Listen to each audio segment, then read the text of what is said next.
Passamos então a palavra para o professor Fabiano Sereta, para que proceda a abertura oficial dessa aula inaugural e deste curso. Muito bem, muito obrigado, professor Giovanni. Boa tarde a todos, amigos. Bem-vindos ao Unisul. Boa tarde, professores. Muito obrigado pela presença nessa aula inaugural.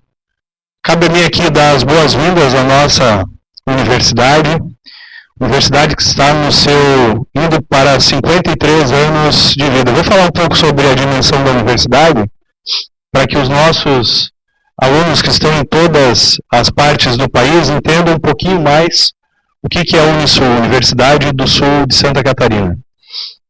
A Unisul faz parte de um sistema denominado Sistema ACAF, Associação Catarinense das Fundações Educacionais. Fazendo parte desse sistema há 52 anos, a Unisul tem um papel importante no desenvolvimento do estado de Santa Catarina. Somos uma comunidade universitária de 30 mil estudantes espalhados no país inteiro através da nossa educação à distância, 1.600 professores, em sua maioria mestres e doutores que fazem parte desta universidade, em torno de 1.000 funcionários na área de gestão. A Unisul sempre se pautou pelo desafio, e a inovação, ela faz parte do nosso cotidiano desde a nossa fundação, né, há mais de 50 anos atrás. E o resultado dessa inquietude e do desafio que nós temos enquanto universidade, é a formatação de produtos, de cursos inovadores. E o resultado desse curso, Gestão e Direito Aeronáutico, né, é um desafio permanente que a universidade tem. Esse curso, senhores, ele está sustentado numa ciência de 32 anos dentro da universidade, que é o nosso curso de Direito, onde passaram milhares de estudantes do estado de Santa Catarina, né, e mais recentemente no Brasil, através do nosso portfólio de graduação em Direito e de pós-graduação dos programas que nós temos nessa área. A gestão também tem mais de 30 anos dentro da Unisul. E mais recentemente nós somos inovadores no país, criando um curso, né, uma graduação em Ciências Aeronáuticas. Então a soma dessa expertise histórica nessas áreas e da nossa capacidade de inovação deu origem a esse curso que nasce extremamente qualificado, né? Haja visto o rol de professores, o peso desses professores que vão estar com vocês nesses próximos 18 meses, professor Giovanni, nesses próximos 18 meses. Então sejam bem-vindos ao Unisul, né? Eu vou deixar a parte interessante aos mestres que estão aqui na mesa, e gostaria desde já então de dizer, sejam bem-vindos, né? Venham a Florianópolis conhecer um pouco mais da nossa universidade. As portas estão aqui abertas, a nossa universidade é comunitária. Aproveitem e espero que fiquem conosco ao final desse curso, por muitos outros cursos ao longo de suas trajetórias acadêmicas. Então, boa tarde a todos, bom trabalho, professor Giovanni. Eu me despeço aqui e fico à disposição desse seleto grupo. Nosso diretor, professor Fabiano Sereta, nós agradecemos a sua importante presença nesse importante momento que vem a consolidar a trajetória da Unisul Virtual e seu compromisso com a comunidade acadêmica, com a comunidade aviatória, com a comunidade jurídica, com os profissionais que atuam no âmbito da gestão, reafirmando sempre o compromisso com a atividade de pesquisa, extensão e ensino. Eu sou o professor Giovanni de Paula, me apresentando agora, e eu gostaria de lhes apresentar o professor Hélio Luiz Camões de Abreu, que é o vice-coordenador deste curso. O professor Hélio é piloto e instrutor de voo, é coronel da reserva da Força Aérea Brasileira, foi operacional na aviação de patrulha marítima, coordenou cursos técnicos credenciados pela Agência Nacional de Aviação Civil, na área da aviação, é bacharel em Ciências Aeronáuticas com especialização em Aviação Militar, no MBA, possui MBA em Administração Pública,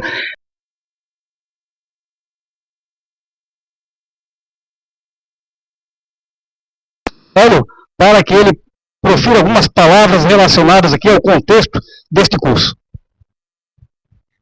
Olá, boa tarde a todos. É uma satisfação estar aqui nesse momento dessa aula inaugural desse curso. Eu achei interessante as palavras do nosso diretor falando a respeito da evolução dos cursos que formam a base dessa nossa especialização. Ele falou que o curso de Direito já é um curso bastante antigo, dos mais antigos. Nós temos o curso de Administração também antigo e o curso de Ciências Aeronáuticas mais recente, né, se juntando nessa especialização. E as minhas palavras que eu tinha pensado em falar seria justamente nesse sentido em relação à nossa evolução da humanidade. O ser humano, que é um ser social, conseguiu formar grupos da magnitude que nós temos hoje, com grandes cidades, grandes corporações, justamente porque conseguiu estabelecer regras de conduta.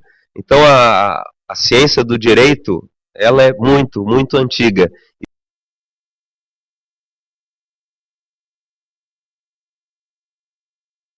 E dentro dessas ciências com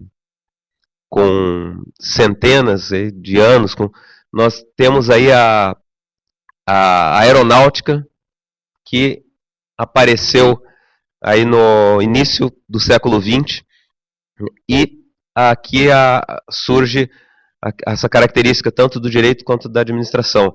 São ciências antigas, mas que têm que se adaptar a todo momento que surge uma atividade nova. O direito, a administração, eles estão ali presentes para otimizar essas atividades, e é isso que acontece com a ciência aeronáutica no momento.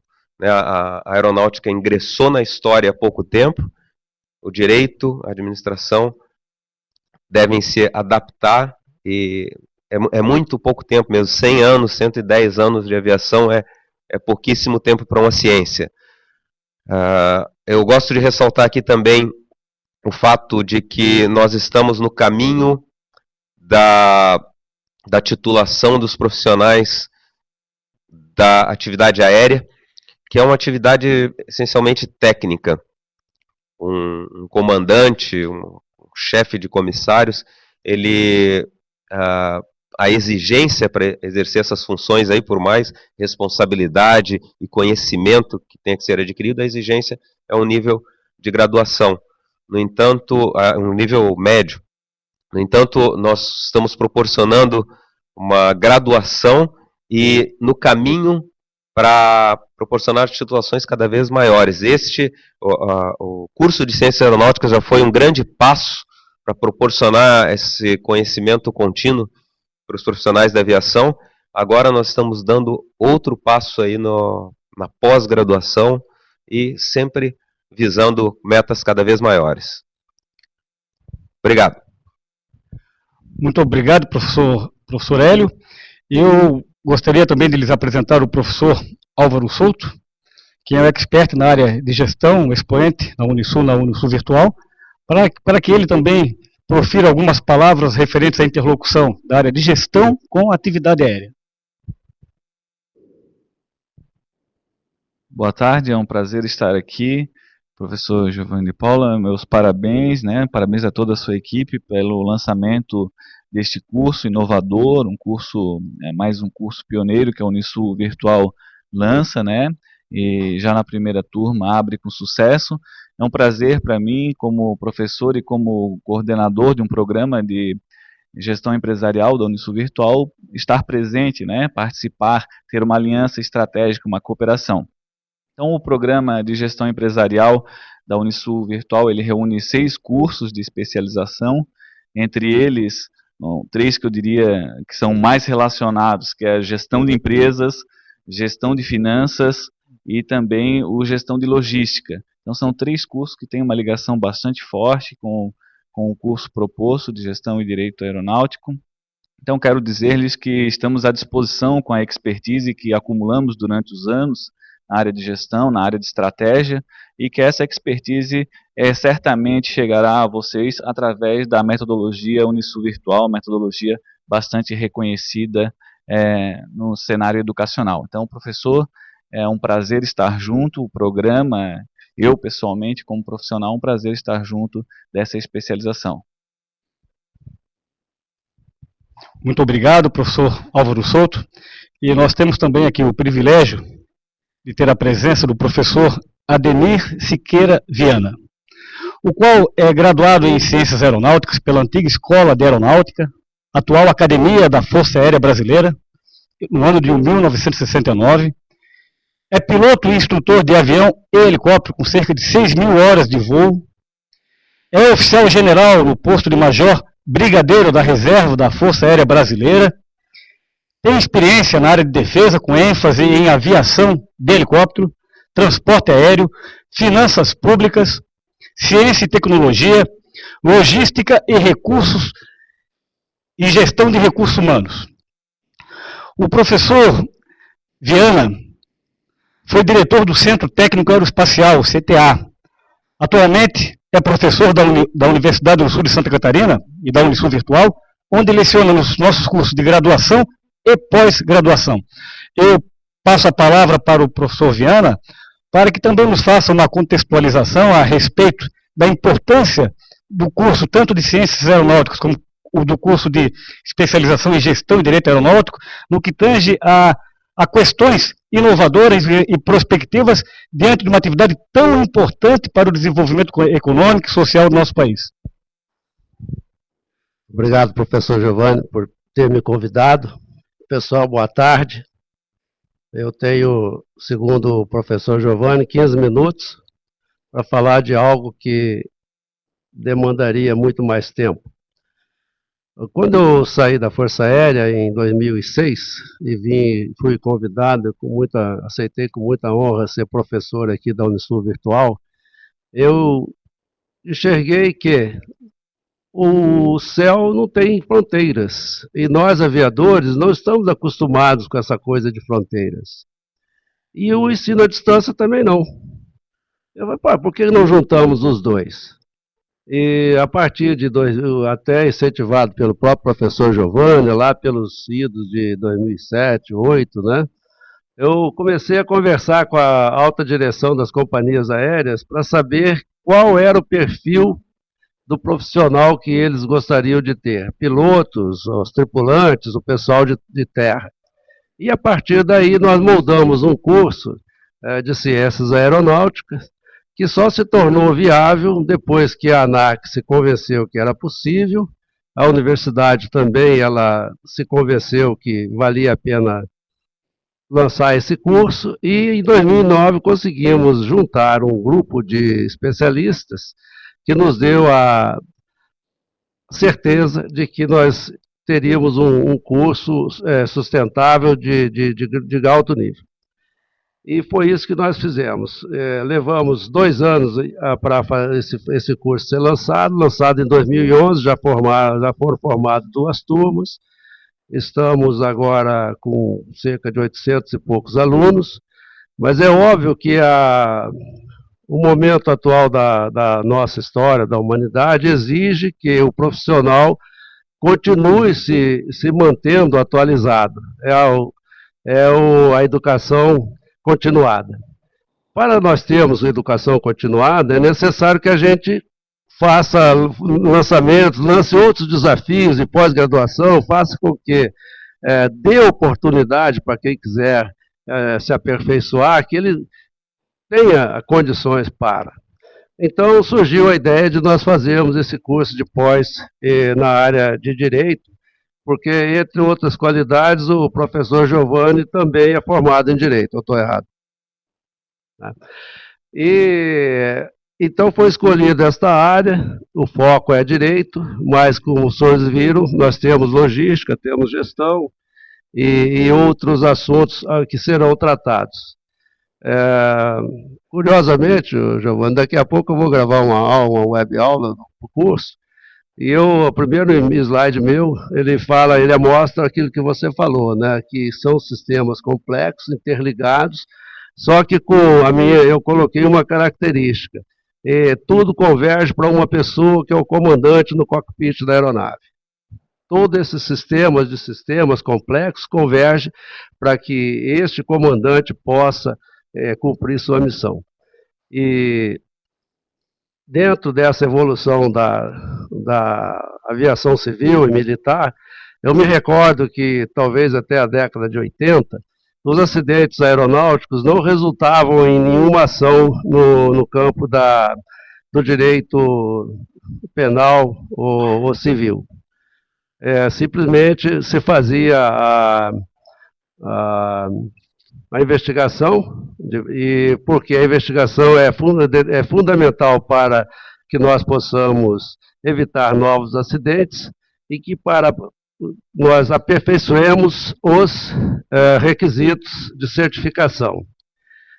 E a partir do momento em que esta parte entrou no circuito, a parte do direito passou a ser fundamental. E guardando aí, só lembrando um episódio triste, esse acidente da Gol com aquele Legacy lá em Cachimbo, vocês devem ter acompanhado e acompanham, porque até hoje a tripulação americana não se livrou do processo. Então, principalmente para as tripulações que voam o mundo inteiro, não é só o direito aeronáutico aqui no Brasil que conta, né? Conta todas essas normas e regras mundiais. A tripulação é americana, o avião era americano, mas eles estão sendo processados no Brasil. Então, é isso que nós queremos enfatizar, que é uma continuação do nosso curso de Direito de Ciências Aeronáuticas. Eu dou os parabéns ao professor Giovanni por ter permitido que todos nós aprofundemos nossos conhecimentos nesta área. Professor Giovanni, muito obrigado. Nós é que agradecemos a sua importante presença nesse momento, professor Viana, que já nos fez aqui uma provocação bem oportuna, né, professor Romeu, no sentido de colocar na ponta de toda essa teia, todo esse conjunto, de toda essa corrente, um elemento final que é lá o comandante, o piloto da aeronave. Mas é uma teia, é uma rede interdependente exatamente por isso, porque ninguém pode falhar nessa rede. Todos são importantes nesse conjunto. Aí entra a questão da relevância e da importância da gestão, de uma boa gestão e da observância irrestrita do conjunto de normas aeronáuticas.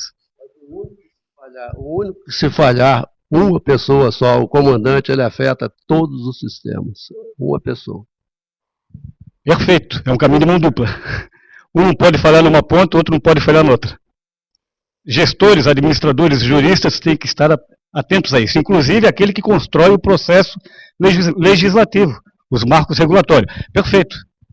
Muito obrigado, professor, pela provocação, para que o professor Romeu nos aponte alguns caminhos nesse sentido. A respeito disso, professor Viana, enquanto o senhor falava, já surgiu aqui um questionamento. Nós nem iniciamos nossa aula inaugural.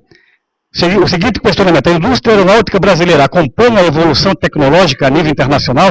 Essa pergunta é dirigida ao senhor, mas por uma questão de ordem, como nós nos organizamos para responder essas perguntas ao final da aula, eu já passo de plano aqui a palavra para o professor Romeu Arthur Alves de Lemos, não sem antes ler o seu currículo, ao qual agradecemos a presença. É uma honra para mim estar com vocês, fazer parte desse projeto da Unisul. Eu já vou lhe passar a palavra, deixa eu primeiro lhe apresentar. Então, é uma honra para nós, a sua insigne importância, a sua trajetória na aviação, que eu vou reduzir, em razão do tempo, em poucas linhas. Mas o professor Romeu Arthur Alves de Lemos, comandante Romeu, ele é piloto de linha aérea e instrutor de voo, com mais de 16 mil horas de voo. Como piloto profissional, ele trabalhou no Brasil, na África, na Ásia, na América, na Europa e no Oriente Médio. Participou da introdução da aviação regional no Brasil, voando para a TAM, Transportes Aéreos Regionais, e TABA, Transportes Aéreos da Bacia Amazônica, entre 1976 e 1978. tempo que eu ainda criança visitava os aeroportos.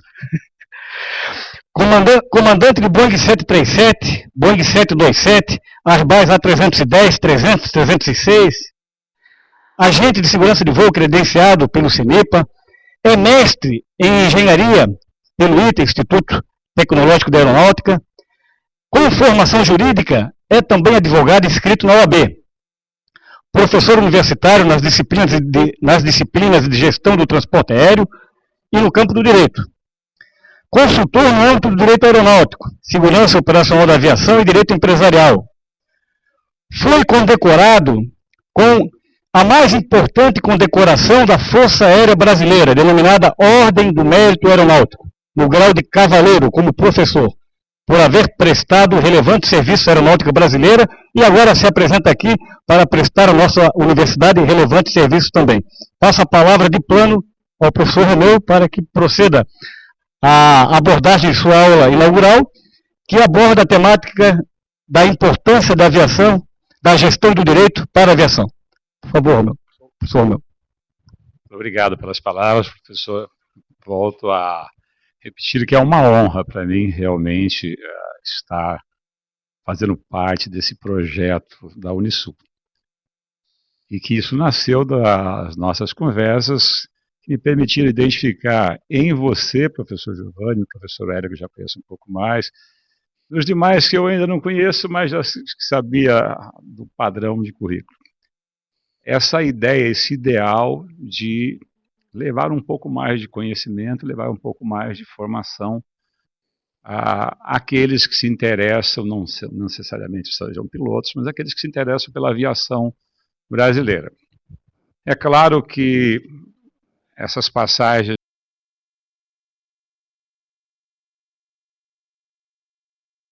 duas grandes companhias na Coreia, fui comandante de uma muito grande companhia na Suíça, outra na África, outra no Oriente Médio, e no Brasil, da Transbrasil, da Varig.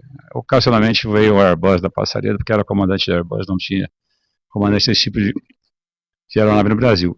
Então esse conhecimento eu fui agregando ao longo do tempo e tive a felicidade de vê-lo coroado com o mestrado no nosso glorioso ITA, Instituto Tecnológico de Aeronáutica. Muito bem, meus amigos, o que nos traz aqui hoje, coube a mim, falar sobre a importância da gestão e do direito na aviação. Eu achei super oportuno falar sobre esse assunto. Talvez, professor Giovanni, se você tivesse discutido muito com os seus colegas, você talvez não tivesse proposto um tema tão interessante. Gestão, importância de gestão e do direito. Eu dividi a minha fala nesses dois itens. Tá? Primeiro vou falar um pouco sobre a importância, como eu vejo a importância da gestão, e depois sobre o direito. Um dos professores brilhantemente fez essa interligação, que de fato existe. Mas, pela premência do tempo, eu vou discorrer brevemente sobre esses dois assuntos.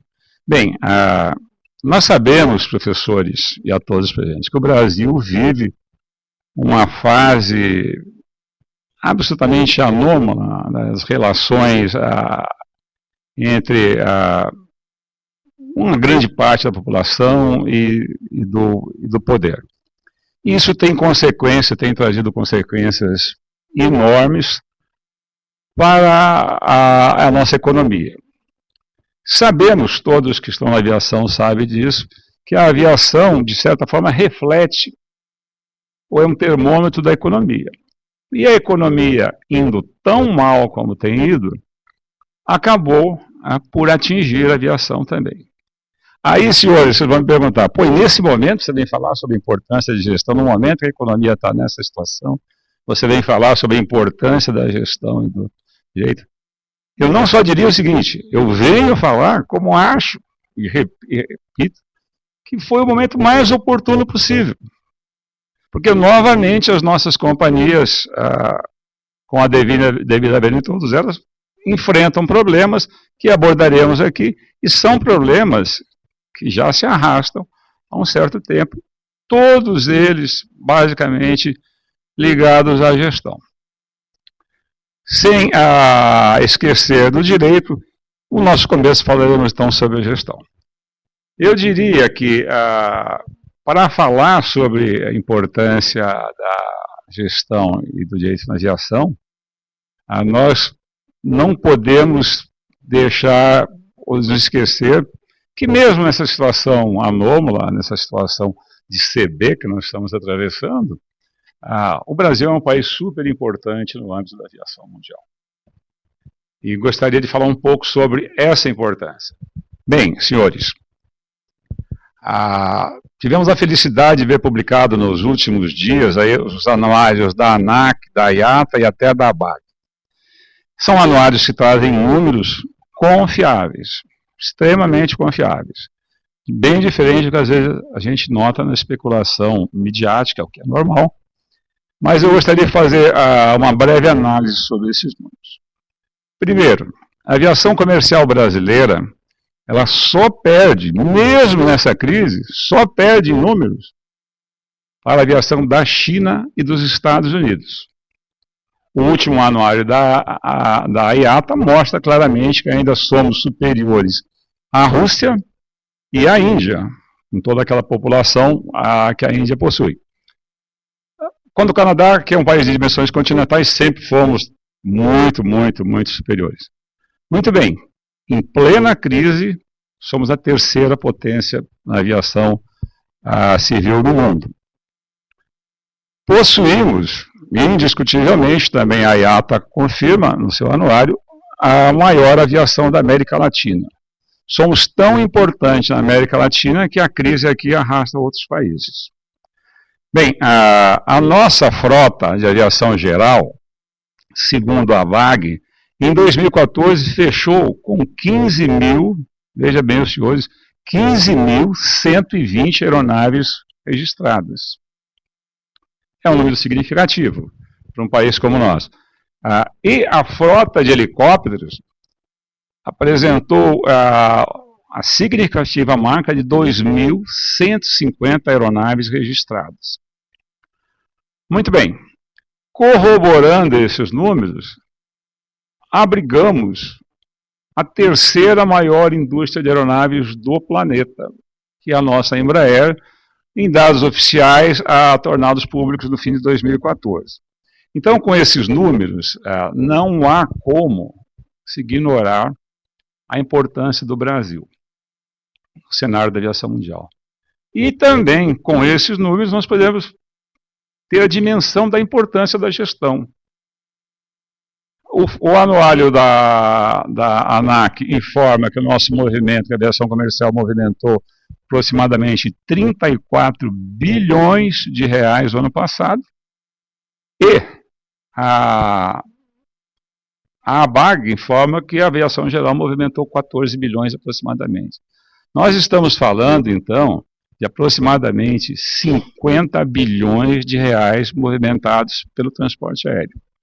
Isso dá uma dimensão bem adequada, bem próxima da necessidade de aprimoramento, aperfeiçoamento da mão de obra, da gestão e das práticas regulamentares que nós estamos aqui na Unisul trazendo ao alcance do público. Eu queria até enfatizar uma coisa, o nosso curso ele não se volta só para gestores, nem para operadores do direito. Aquele executivo que possui avião, que possui um ou mais aviões, também pode perfeitamente se encaixar dentro da nossa grade. Nós tivemos recentemente um acidente em Florianópolis com vítima dos dois ocupantes. O avião é um avião novíssimo, um avião maravilhoso, mas que sem nenhuma crítica, sem nenhum julgamento de valor, é um avião monomotor, equipado com o melhor motor que existe praticamente, o Pratt & Whitney PT-6, mas é um monomotor designado para voar daqui até Rondônia. Uma correta leitura desse acidente vai nos permitir dizer, e se fosse um King Air? E se fosse um avião bimotor? Então, a gestão envolve tudo isso, desde a mega organização até a simples operação da sua aeronave. Mas continuando as nossas observações, esses dados deixam bem claro que precisamos, mais tarde eu vou voltar muito especificamente a esse assunto, melhorar a gestão no Brasil. É a proposta da Unisul. O outro item que eu queria abordar é a importância, senhores. Primeiro eu falei da importância do Brasil na aviação mundial. E não quero inverter, mas agora eu vou falar da importância da aviação para o Brasil. Um país de dimensões continentais, com déficits notórios de sua malha rodoviária, da malha ferroviária, e inclusive da navegação de cabotagem, seja marítima ou fluvial. Por essa razão, nós vemos a cada ano o transporte aéreo aumentar a sua participação no market share dos transportes. O anuário da ANAC de 2014, inclusive, confirma esse aumento.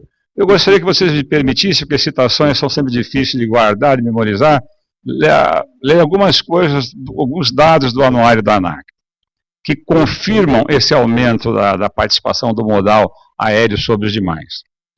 A ANAC diz, na sua página 10 do anuário de 2014, que desde 2010 o avião tem sido o principal meio de transporte utilizado no Brasil, inclusive para viagens acima de 75 quilômetros. Meus amigos, eu estou falando de Florianópolis, Garopaba, São Paulo, Santos. O avião já vem se destacando também nesse segmento. 10 anos atrás, segundo a ANAC, a participação do transporte aéreo era de 35% aproximadamente, contra 65% do transporte rodoviário.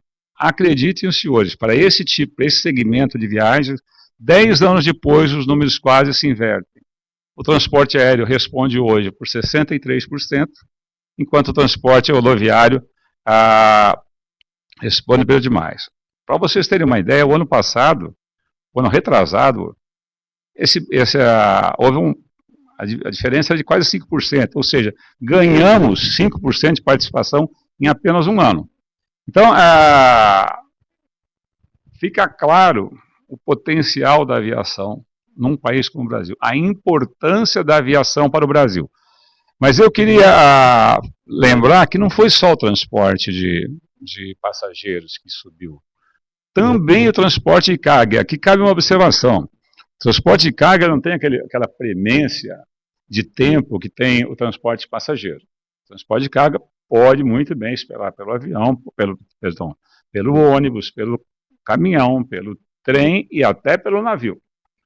Muito bem, com tudo isso, aumentamos a nossa participação nos últimos 10 anos em 70% aproximadamente. Antes do início da crise econômica no Brasil, nós vínhamos acumulando recordes sucessivos.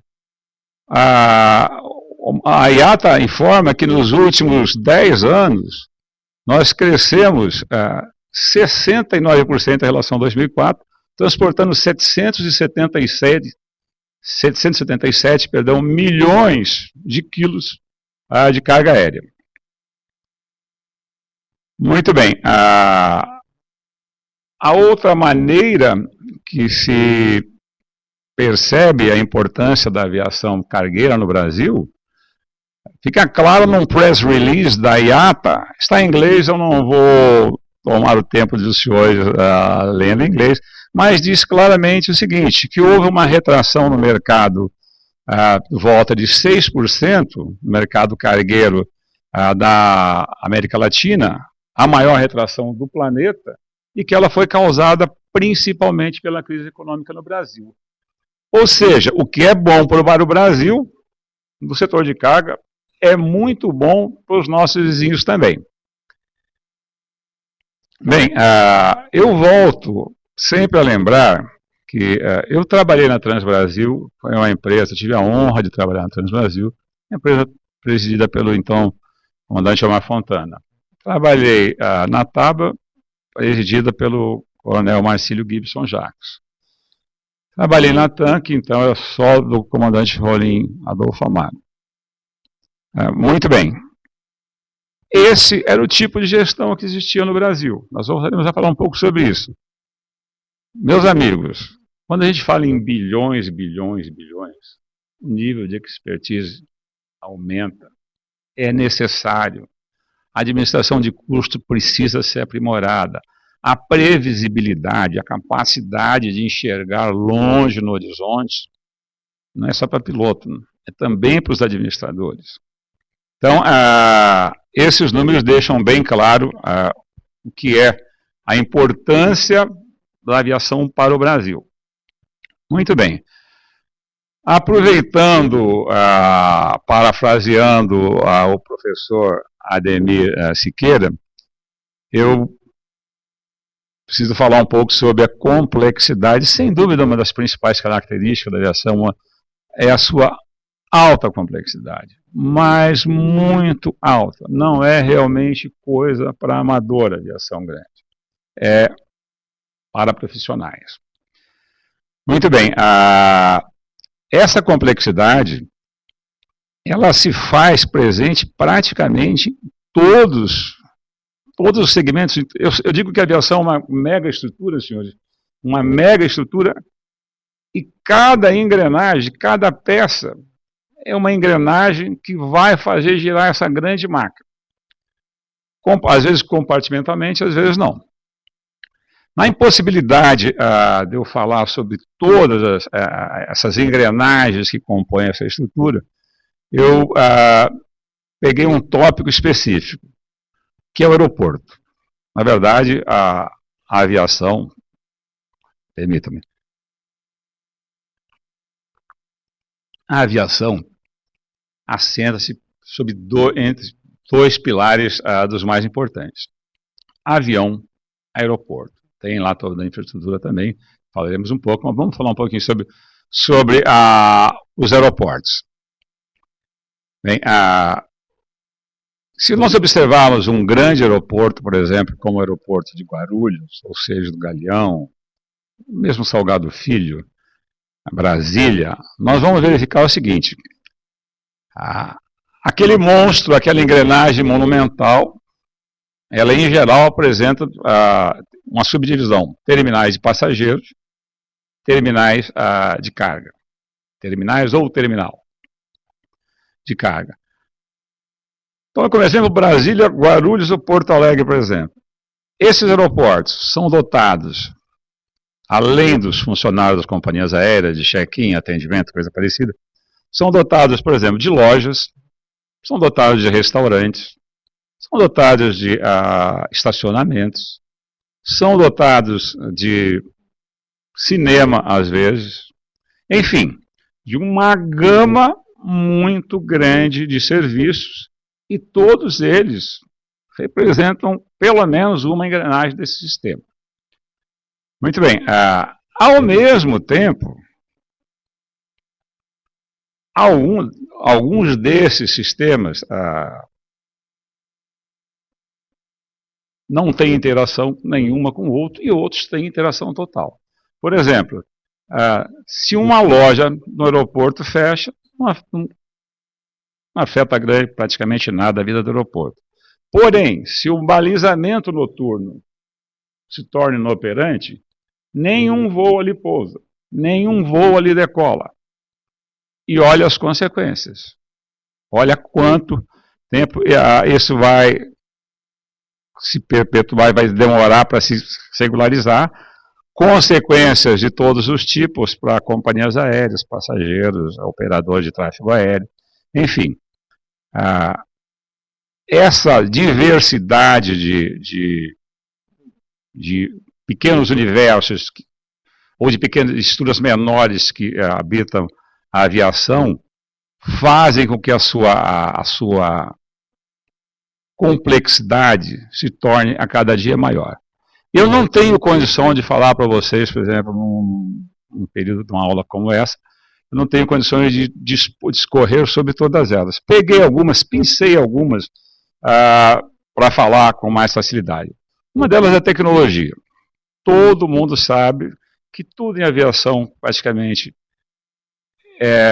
envolve tecnologia de ponta. Mas vamos pegar o avião. Eu tinha acabado de falar do aeroporto, vamos falar do avião. Tudo, meus amigos, num airliner, um airliner é o nome que se dá aos grandes aviões de transporte aéreo. Tudo em um airliner, senhores, é estado da arte da tecnologia. Tudo. Vamos tomar como, por exemplo, com base um avião como o 777. O motor de 115 mil libras de empuxo, o motor mais possante que existe no mundo, na aviação, é o motor FADEC digitalmente controlado. A estrutura emprega materiais compostos. Os cockpits, principalmente os glass cockpits, altíssima tecnologia e computadorização. Enfim, tudo em um airliner é estado da arte. As consequências, ou as boas consequências dessa sofisticação tecnológica, é a primeira, o aumento da segurança de voo. Os dados não mentem, os números não mentem. Os aviões estão ficando cada vez mais seguros. Além de mais seguros, estão ficando mais pontuais. Senhores, eu gostaria de lembrar, eu tinha um voo de Kuwait City para Londres, que pelo tráfego aéreo bastante complicado na entrada da Europa, em geral, demorávamos mais do que o previsto. Muito bem, você chega no FMC, chega nos computadores de navegação, informa para o computador de navegação que horas você quer pousar em Heathrow.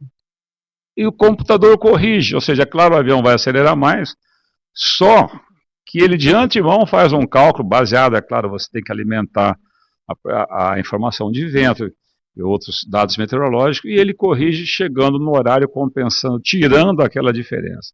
Então, a tecnologia é complexa, muito complexa, mas está aí para nos facilitar.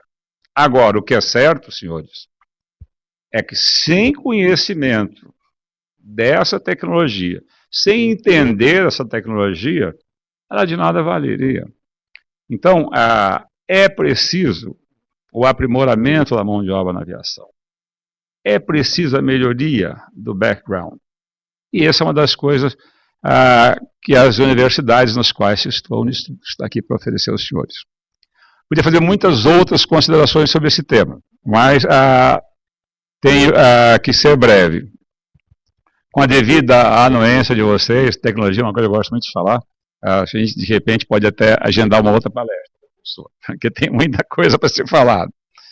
O dado concreto, como eu disse, não se pode deixar de mencionar que quanto maior a tecnologia, maior será a exigência de formação adequada. E falamos aqui de formação profissional e formação acadêmica. Outro tema que eu escolhi para falar, dentro daqueles, como eu disse, eu pensei a infraestrutura. Infraestrutura é um termo extremamente genérico, mas quando nós falamos em aviação, o sentido é muito mais amplo. Muito mais amplo. Por exemplo, passa por aeroportos, terminais, pistas, serviços, a infraestrutura eletrônica, aproximação, pouso, a segurança de voo. E o tempo é muito curto para falarmos sobre tudo isso.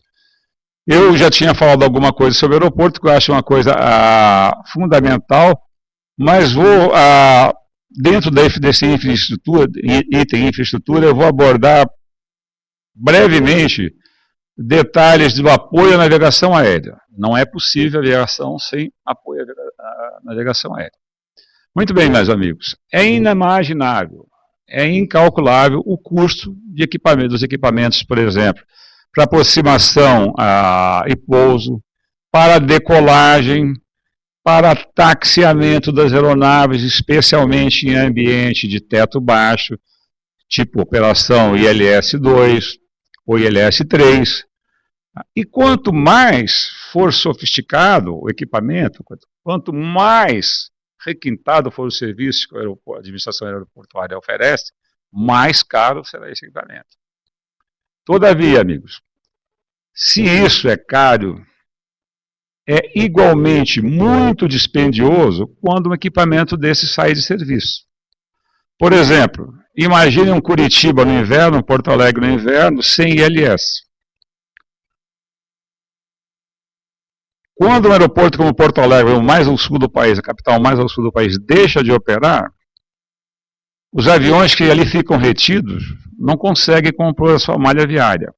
Isso gera, como falamos, transtorno para as empresas que têm que reprogramar toda a malha aérea. Tem que mandar passageiro para o hotel, arcar com custo de refeições, transporte, comunicação, etc. Para os órgãos de controle de transporte de tráfego aéreo e também para o próprio usuário. Sendo que muitas vezes homens de negócios perdem negócios por causa de aeroportos fechados. Então, vocês podem imaginar a logística que tem por trás da operação dos sistemas eletrônicos de um aeroporto de grande porte. Ela só é bem sucedida se tiver mão de obra altamente qualificada. Senão você está sujeito, inclusive, a ações judiciais pela chamada teoria da perda de oportunidade que o direito civil conhece muito bem. Muito bem, eu gostaria então de falar de um outro tópico que é bastante complexo e esse nos remete mais especificamente à gestão, professores. Meus amigos, eu coloquei no mesmo tópico pessoal e gestão. E vamos ver por quê. Não se pode falar em complexidade de aviação sem falar desses dois elementos, pessoal e gestão. E os dois estão juntos porque quando a gestão é mal executada, quem sofre é a segunda, via de regra. O pessoal acaba sendo um dos convidados a pagar a conta. E eu chamo de pessoal, eu gostaria que vocês entendessem como pessoal, todo o staff que tem a sua vida passando por um aeroporto. Seja do diretor de empresa, dos gestores, passando por pilotos, comissários, enfim, todos, até o mais simples funcionário. Essa gama de pessoal, todas dependem de algo chamado gestão. Muito bem, nós não podemos falar de todos esses que integram essa outra pequena estrutura chamada pessoal, então eu vou falar daquilo que eu conheço melhor, da condição de piloto, que eu ostentei com muito orgulho por 39 anos. Meus amigos, um piloto, no desenvolver de uma carreira normal, leva alguns anos até chegar a uma companhia de aviação, companhia aérea. Se a gente tem uma companhia grande, leva alguns anos. Depois que ele ingressa, ele vai levar entre 10 a 15 anos. Eu estipulei um tempo médio de 12 anos, mais de 10 a 15 anos para ser comandante. Posso falar bem que eu tenho um filho que está há 10 anos na Gol, estava para sair comandante agora, já seguraram a promoção, vão encolher a frota. Então, 10 a 15 anos é um tempo bastante razoável. E muito tempo, muito investimento, ground school, cheques, recheques, exames médicos, para que ele encontre o seu lugar ao sol ao chegar em uma companhia de grande porte. Pois hoje, com profunda tristeza, mas não tem como eu deixar de tocar no assunto, porque o nosso assunto é gestão. Hoje, 3 das grandes empresas brasileiras estão oferecendo, de uma maneira até agressiva, intensiva pelo menos, retiro o agressivo, deixa por intensiva, a possibilidade de voarem no exterior, voarem para outras empresas, todas elas na China, sob a condição da licença sem vencimentos. Licença sem vencimentos, como advogado, eu entendo que não é coberta pela CLT. É uma figura jurídica que a CLT desconhece. Muito bem, eu vivi isso no meu tempo. Achava que tinha se encerrado, mas o fato é que estão publicados nos jornais, na mídia, inclusive estampando documentos das empresas oferecendo essas licenças sem vencimentos. esse cenário de diminuição de frota e de mão de obra especializada, de demissão em massa, ele sugere claramente que nos períodos, eu vivi isso como piloto dessas empresas brasileiras que eu mencionei, nos períodos de euforia e economia saem comprando avião. Mas nós sabemos que a economia é cíclica. Quando a economia desaquece, vendem um avião. Vendem um avião, demitem os pilotos, demitem os funcionários. Isso não tem como você não atribuir a, pelo menos, gestão extremamente de curto prazo. Uma gestão de longo prazo permitiria um enfoque melhor desse tipo de situação. A verdade é que elas se repetem praticamente desde o fim da década de 70, quando um fato histórico marcou a aviação mundial, que foi a desregulamentação do transporte aéreo nos Estados Unidos. Essa desregulamentação, senhores, começou por volta de 1970. Tornou-se forte a partir de 75, não por coincidência o ano que a primeira grande empresa brasileira fechou, a Cruzeiro. Aí vocês vão dizer, bom, mas a Cruzeiro não tinha nada a ver ainda com a desregulamentação. Talvez não. Talvez sim, mas porque a Cruzeiro já voava para o exterior. O fato é que em 1978, então, o presidente Jimmy Carter assinou a Airline Deregulation Act, ou a Lei de Desregulação das Empresas Aéreas, e com isso, todo o cenário mundial mudou. Pensava-se que ela ficaria restrita aos Estados Unidos, mas isso não aconteceu. E não aconteceu porque os Estados Unidos já eram, na época, o maior mercado de transporte aéreo do mundo. E já detinham praticamente todas as fábricas de avião. Nessa época, a Airbus ainda não tinha chegado como chegou, com a intensidade que tem hoje. Detinham todos os fabricantes de aeronaves de transporte aéreo e carga confiáveis no mundo. Essa mistura de maior transporte aéreo do mundo com toda a concentração das companhias aéreas levou a pressões para que se vendesse mais aviões. E a forma onde isso se materializou foi a chamada política de céus abertos. Essa política de céus abertos, senhores, acabou se alastrando pelo mundo. E chegou, evidentemente, ao Brasil. Quando, do início da desregulamentação, alguns visionários perceberam que era possível, que era necessário se adaptar, e outros preferiram entender que era algo passageiro. Quem apostou na efemeridade perdeu. A regulamentação veio para ficar e se estendeu para o mundo inteiro. Bem, o fato é que com a política de céus abertos, a força dos Estados Unidos, e essa força é literal, baseando-se em tratados internacionais de reciprocidade, permitiu que as empresas americanas começassem a participar muito mais agressivamente do mercado de outros países. Nós sabemos que no passado tinha 2 empresas aéreas só que voavam no Brasil. Era a Pan Am e se não me engano, a Eastern, né? Enfim, a Braniff. 2 somente. Hoje tem 5 empresas. Bem, mas voltando à desregulamentação. No Brasil, o DAC, que então fazia o papel de agência reguladora, por volta de 1991, o tempo de retardo foi muito pequeno, foi coisa de 10 anos aproximadamente. Também começou a flexibilizar tarifas, flexibilizou rotas de ponte aérea, enfim, o DAC deu uma nova estatura, uma nova figura ao mercado, porque não tinha como deixar de acompanhar essa tendência mundial. O fato é que sem a proteção governamental de até então, desde o início da desregulamentação, nós assistimos a quebra sucessiva de algumas empresas brasileiras, empresas tradicionais. A Transbrasil deixou de voar em 2001, a VASP deixou de voar em 2005, a Varig em 2006, a BRA em 2007. Meus amigos, eu não quero e nem posso, seria leviano, emitir juízo de valores sobre a gestão dessas empresas. Mas é oportuno lembrar uma citação, um trabalho espetacular que consta da bibliografia, de autoria de Souza e dois autores, o Souza e o Nunes. Eles fazem uma citação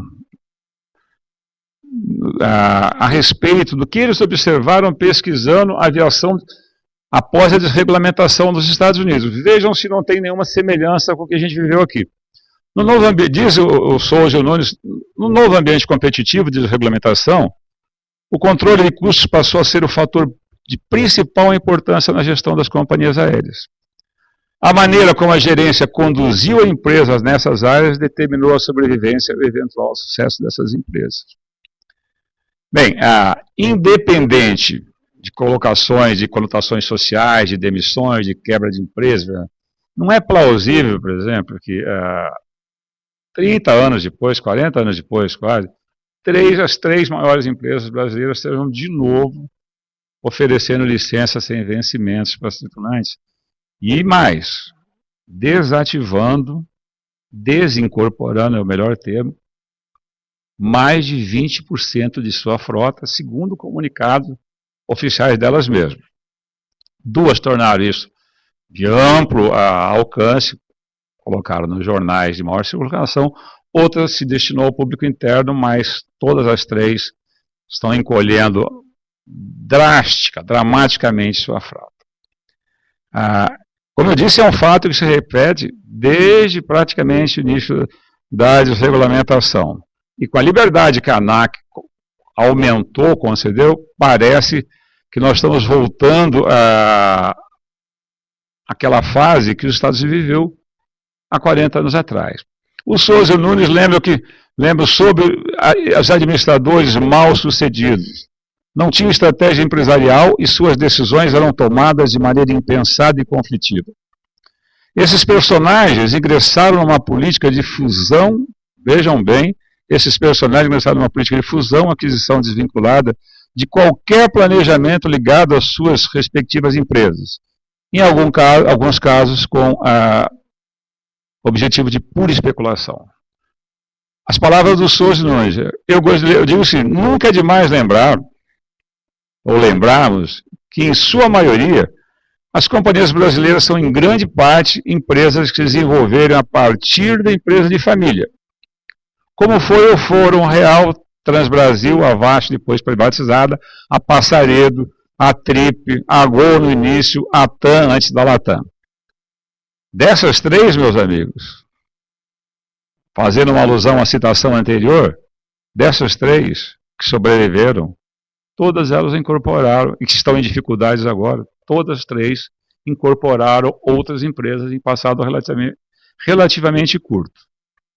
Lembro novamente os autores que falam sobre quem sobreviveu e quem teve dificuldade na pós-desregulamentação dos Estados Unidos.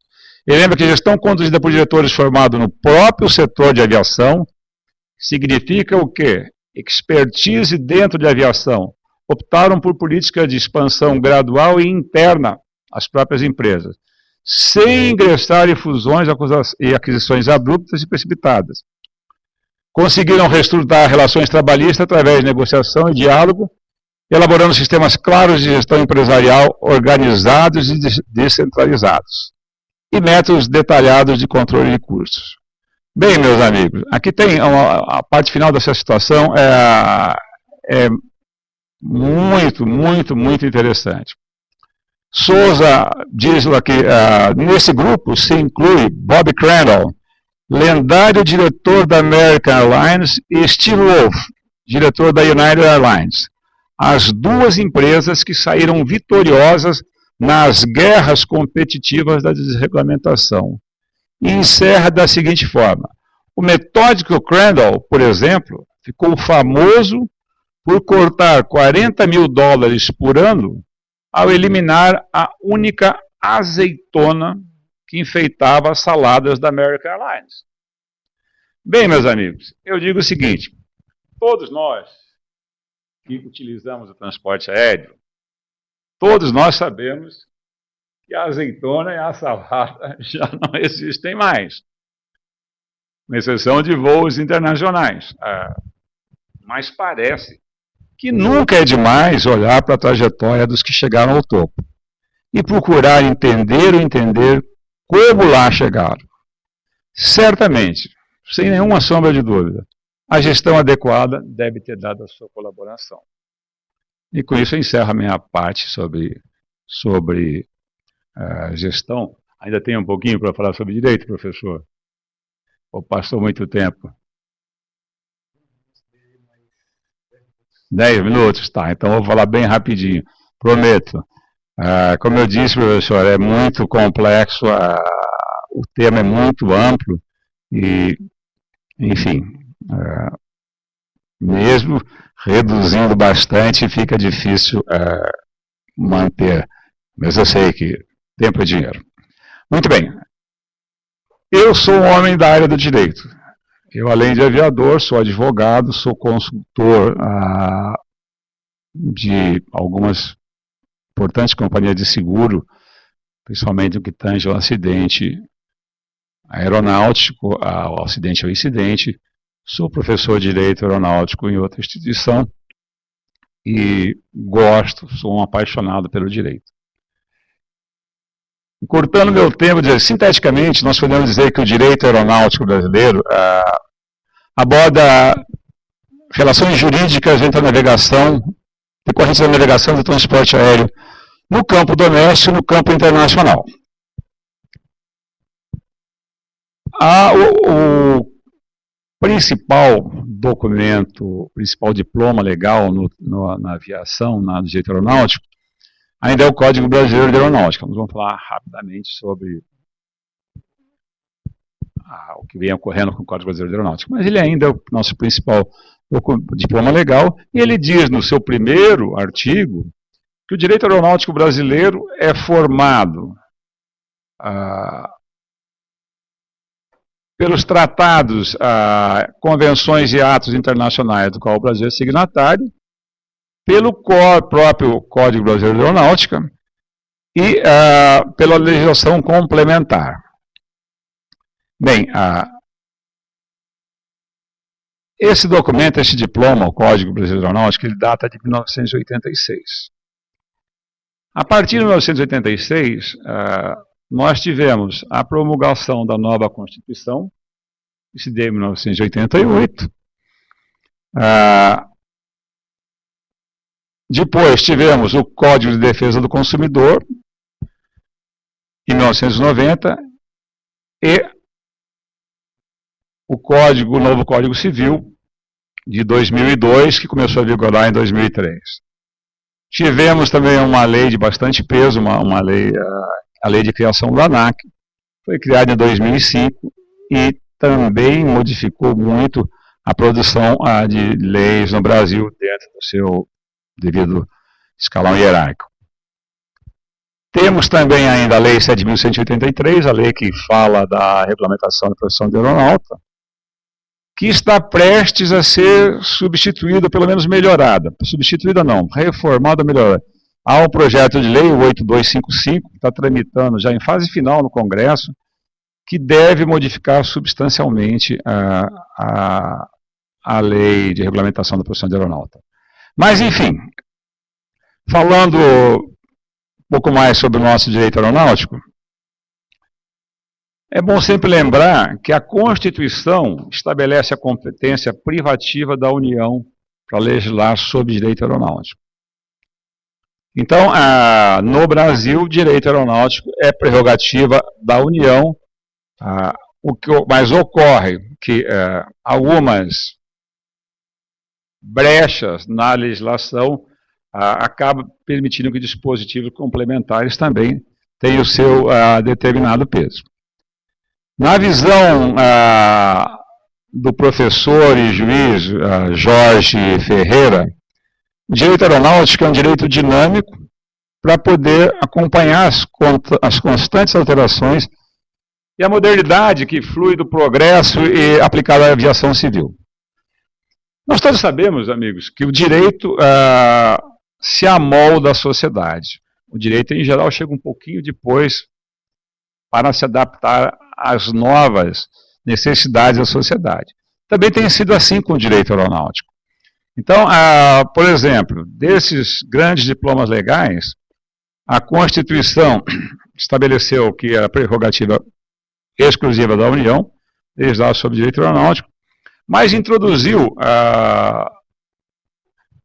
um importante no artigo 37, parágrafo 6º, introduziu um importante item que até então não vigorava na nossa Constituição, que estabeleceu a responsabilidade civil objetiva da União e de seus agentes enquanto em serviço. E isso acabou atingindo uma parte significativa, teve um impacto significativo na legislação aeronáutica. Porque até então a responsabilidade civil era subjetiva, é aquela que você tem que demonstrar a existência de toda culpa por parte do operador, e era quase impossível para um cidadão comum enfrentar uma grande empresa aérea. Então eu estou falando das modificações que o Código Brasileiro de Aeronáutica acaba sofrendo em função desse novo ordenamento jurídico que começa a se formar no país. Bem, o dinamismo pregoado pelo professor Ferreira, ele se justifica totalmente. Nos dias de hoje, esse conceito do artigo 1º do Código Brasileiro de Aeronáutica já está bastante modificado, eu não diria mitigado, mas modificado por outros diplomas, como o novo Código Civil Brasileiro e o Código de Defesa do Consumidor. Esses diplomas, o Código Civil Brasileiro estabeleceu um capítulo inteiro sobre transporte aéreo, sobre o contrato de transporte, e incluiu o transporte aéreo, evidentemente. E ainda diz claramente no seu artigo 731 que qualquer contrato de transporte que contrariar o Código Civil, qualquer norma que contrarie o capítulo 14 do Código Civil será derrogado em função desses. Muito bem. O contrato de transporte, nós sabemos que é os principais fatos jurídicos da atividade aeronáutica remunerada. O CDC, por sua vez, ao decidir que o bilhete de transporte aéreo é relação de consumo, ele chamou para ele todas as relações, todas as intercorrências do sujeito comprar um bilhete de transporte aéreo. Indenização tarifária, por exemplo, praticamente acabou. Indenização tarifada, aquela que constava do CBA em caso de acidente, extravio de bagagem, acabou. Hoje é gerida pelo CDC. E muitas outras que eu não terei tempo de abordar com vocês. Lembro novamente que a lei da ANAC, que criou a ANAC, introduziu um novo órgão emissor de portarias com peso de lei, que também modificam itens, acabam por modificar itens, acabam de reinterpretar, fazer uma nova leitura de itens do Código Brasileiro de Aeronáutica. E, finalmente, eu não posso deixar, foi super oportuno quando o professor Ademir Viana citou o problema da tendência mundial que ocorre também no Brasil, e foi o assunto da minha dissertação de mestrado no ITA, sobre a criminalização do acidente aeronáutico. Hoje, a sociedade não aceita mais simplesmente o avião caiu e o seu parente morreu. E também não aceita mais a indenização tarifada. O próprio Código Penal diz que a sentença penal encerra praticamente a responsabilização civil. Então, hoje, se você conseguir provar que o acidente ocorreu por negligência, imprudência e imperícia, você está muito próximo de caracterizar o crime culposo. Ele nem vou falar do doloso, porque não se tem notícia na aviação brasileira de crime doloso. Mas, enfim, é uma seara imensa e todas elas interferem na aviação. Eu, quando jovem, também tive a honra de começar na Gloriosa, eu adorava dar um rasante. Adorava operar um amigo, dar um rasante na praia, então nem se fala. Meus amigos, hoje, esqueci o nome do nosso colega magistrado lá em Belém, o Honorato, o doutor Honorato, ex-capitão da Força Aérea e atual juiz federal, diz claramente no livro dele, o crime de perigo não depende de resultado. Você botou o cara no cockpit, deu um rasante, colocou a vida dele em risco, você já cometeu o crime de perigo. E pasmem, tem aviadores que fazem isso com um avião de passageiro. Eu queria terminar citando um item do meu trabalho no ITA. Existe um acidente emblemático que ocorreu na Amazônia, quando um bandeirante, cujo certificado de aeronavegabilidade diz claramente que ele pode levar 16 passageiros, decolou com 26 passageiros. 10 passageiros adultos foram transformados em colo. O avião teve um monomotor após a decolagem, evidentemente, mesmo sendo um belo avião, o Bandeirante é um belo avião, mesmo sendo um Bandeirante P2 e P1, acabou caindo e os 28 morreram. Se esse piloto tivesse sobrevivido, certamente iria responder à ação penal. Então, o direito permeia todos os campos da aviação, todos. E a sociedade hoje cada vez mais busca responsabilizar.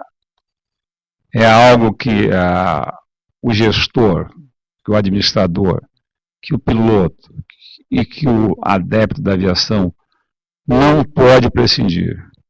É preciso entender o direito aeronáutico, é preciso conhecer a sua aplicabilidade, é preciso conviver com o direito aeronáutico, com toda essa multifaceta que ele apresenta, itens do Código Civil, itens no Código de Processo Penal, itens no Código de Aeronáutica, na Constituição. É um convite que eu faço a vocês que gostam de direito e gostam da aviação. Conheçam o nosso curso e eu tenho certeza que será uma experiência muito, muito, muito boa. E vocês sairão, com certeza, sairão satisfeitos de terem feito essa opção. Muito obrigado a todos. Nós agradecemos enormemente a palestra do nosso comandante Romeu, que faz parte do colegiado e é um dos professores do nosso curso, e que traz aqui à baila, nos apresenta algumas luzes referentes à complexidade que envolve a atividade aérea e a importância da atividade de gestão e do direito, a interface entre elas. Então, lhe agradecemos muito. Nós temos aqui algumas perguntas, mas eu gostaria de retornar à pergunta inicial feita para o nosso Major Brigadeiro, nosso professor, que também integra nosso colegiado, também é nosso professor conteudista e professor tutor, Ademir Siqueira Viana, para que ele comente a respeito do seguinte questionamento. A indústria aeronáutica brasileira acompanha a evolução tecnológica a nível internacional? Permita-me uma digressão. A indústria aeronáutica brasileira começa em 1945 com a criação do ITA. Essa foi a estratégia mais bem sucedida de longo prazo que o país conseguiu construir. Seguiu-se a criação do CTA na década de 50, depois veio a Embraer em 67, e a Força Aérea esteve sempre por trás dessa história. A Embraer surgiu, não tinha know-how, claro, e a Força Aérea comprou toda a linha de montagem do Maqui 226, o Chavante, e que o que permitiu a Embraer fabricar jatos e aprender a gestão de linhas de montagem. Seguiu-se que o Bandeirante, se a Embraer tivesse ficado só no Bandeirante, ela já teria desaparecido, precisava seguir em frente. E ela precisava caminhar para o avião pressurizado. Então, surgiu o Xingu. Eu estava no Esquadrão de Transporte Aéreo da FAB na época, que recebemos 5 Xingu ainda protótipos, para fazermos um trabalho de avaliação, e foram propostas nada mais nada menos que cerca de 180 alterações no projeto, dentre os quais troca de motor, de hélice e da bequilha. Se fosse continuar nessa toada, também não ia ter futuro. Então a Força Aérea fez um acordo com a Itália para desenvolver o jato de combate, o AMX. E isso permitiu à Embraer adquirir know-how para chegar a fabricação do jato do 145. Do 145 surgiram toda essa linha de aviões que a Embraer tem hoje, dos 190, 195, que eu certifiquei quando fui diretor do CTA. Mas, se ficar também só por aí, ela vai desaparecer como desapareceu a Fokker. O Fokker, né? Então, a Força Aérea encomendou agora, está trabalhando junto com a Embraer para 2 grandes projetos estratégicos, que é a implantação do caça Gripen e do desenvolvimento do projeto do KC-390. Esses 2 projetos vão possibilitar a Embraer adquirir know-how para fabricar aviões, os large body, que a gente chama, e chegar a sair dos aviões de 110 lugares e caminhar aí para aviões muito maiores. Então, no caso da pergunta em si, esse cluster que se formou em São José dos Campos, ele está no estado da arte em relação à aviação mundial, sem dúvida. É óbvio que nós não dominamos tecnologia de motores, essa parte de aviônica também o Brasil não domina, porém hoje no mundo nenhuma empresa ela verticaliza ao ponto de fazer tudo. Ela se tornou uma montadora, como a indústria de automóveis, a Boeing, todas elas. Então a Embraer ela é hoje uma empresa tremendamente respeitada no mundo, está em virtualmente quase todos os países do mundo, né, comandante? E não é só fabricar avião, a logística de manter esses aviões, como o senhor falou, não é só a segurança, é a pontualidade, né, a confiabilidade. Hoje, o nível de confiabilidade hoje está em 98% exigido, ou seja, se o avião foi dado como disponível para o voo, em cada 100 voos ele pode falhar apenas 2 vezes. Então é todo um contexto muito, muito complexo aí, incluindo a certificação e vai por aí afora. Então a gente pode ter orgulho, sim, nós temos uma indústria aeronáutica muito moderna e que acompanha o mundo todo. Pois não, muito obrigado, professor Viana. O professor Romeu quer complementar aqui É importante falar isso. A Embraer, meus amigos, os aviões que a Embraer produz, os aviões de transporte de passageiros e o KC-390, são aviões equipados com motores FADEC, mais sofisticado tipo de gerenciamento de motor. São aviões equipados com sistemas fly-by-wire, o mais disparadamente mais sofisticado tipo de atuação de comando de voo, que dispensa em grande parte os sistemas mecânicos então responsáveis por falhas de atuação de comando de voo. Então, a Embraer tem tido, inclusive, uma perspicácia, um feeling de buscar mercados onde ela não tenha que competir com as 2 megas companhias, que são Boeing e Airbus. Vejam que a Boeing não tem favorecimentos governamentais, mas é o maior fabricante mundial de avião de combate, de material de combate aéreo. De equipamento de combate aéreo, a Boeing é o maior fabricante mundial. E esse é o mercado que ela praticamente tem muito pouco competidor. Os F-18 são Boeing, F-15 eram Boeings. Então, ela pode jogar fatos que a nossa Embraer não pode. A Airbus é uma empresa multinacional. Muitos pensam equivocadamente que ela é francesa, mas as plantas, as fábricas da Airbus estão espalhadas pela Alemanha, pela França, pela Inglaterra, pela Espanha. Então a nossa Embraer tem tido essa sensibilidade de buscar nichos não ocupados por essas duas megas empresas. Mas o nosso produto, sem dúvida, está à altura do melhor equipamento aeronáutico voado no mundo. Obrigado. Por isso que está voando em todos os continentes, né? Mas obrigado, professor Romeu, obrigado, professor Ademir. Nós temos aqui algumas manifestações. A professora Dilza Mondarno manda um grande abraço a todos que nos assistem, em especial aos nossos alunos, e diz que estará conosco, com todos vocês, com todos nós, ao longo dessa jornada, ao longo deste curso.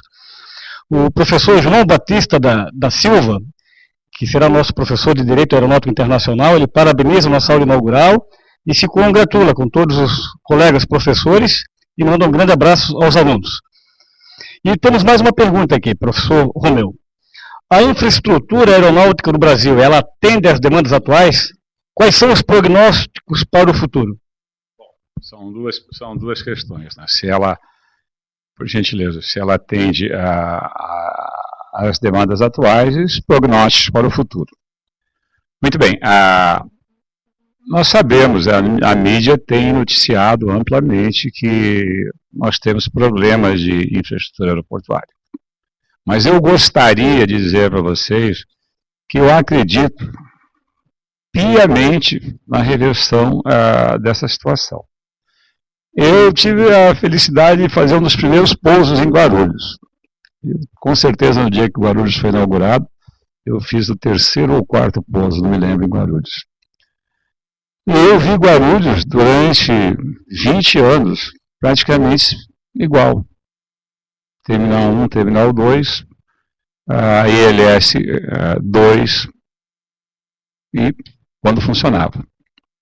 Bem, com a privatização, ou com a concessão de Guarulhos, criou-se o Terminal 3, que sozinho é maior que o então 1 e 2. Hoje mudou a marcação dos terminais. O antigo Terminal 4 virou 1, o que era 1 virou 2, mas vamos dizer, os terminais originais de Guarulhos, o terminal construído pela iniciativa privada, sozinho é maior, mas não é o problema de ser maior, é muito superior em serviços, em infraestrutura, enfim. O mesmo está acontecendo em Viracopos. A mesma coisa acontecendo no Galeão. Então, meus amigos, meu prezado colega que fez a pergunta, temos deficiências, sim, temos. Mas elas, principalmente, se anunciada a privatização de Porto Alegre, Florianópolis, Curitiba e Fortaleza se concretizar esse ano, nós temos tudo para acreditar que essa situação vai se reverter. Vocês lembram dos números que eu falei para vocês? Com esses números nós temos que ter terminais mais adequados.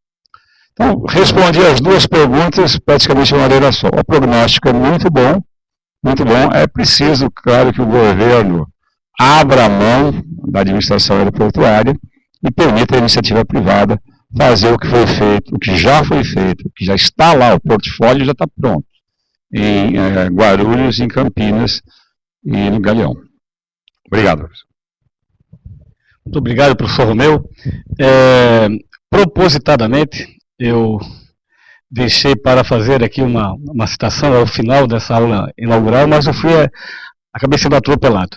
Atropelado por um registro de um professor, coordenador do curso de Ciências Aeronáuticas, que foi um dos mentores também dessa especialização a nível de pós-graduação em Gestão e Direito Aeronáutico, que é o professor José Carlos da Silva Júnior, coronel da Reserva da Força Aérea Brasileira, foi instrutor da Academia da Força Aérea, foi comandante da base aérea de Florianópolis, e é nosso colega aqui de curso, coordena esse curso a nível de graduação, que tem despontado como um dos melhores do Brasil e da América Latina.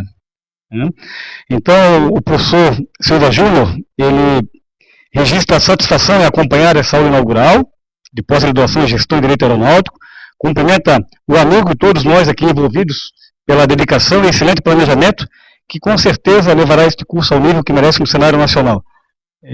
O professor Silva Júnior estará conosco ao longo dessa caminhada. Muito obrigado, professor Silva Júnior. O Adriano Boldrini, obrigado, Adriano, por nos assistir.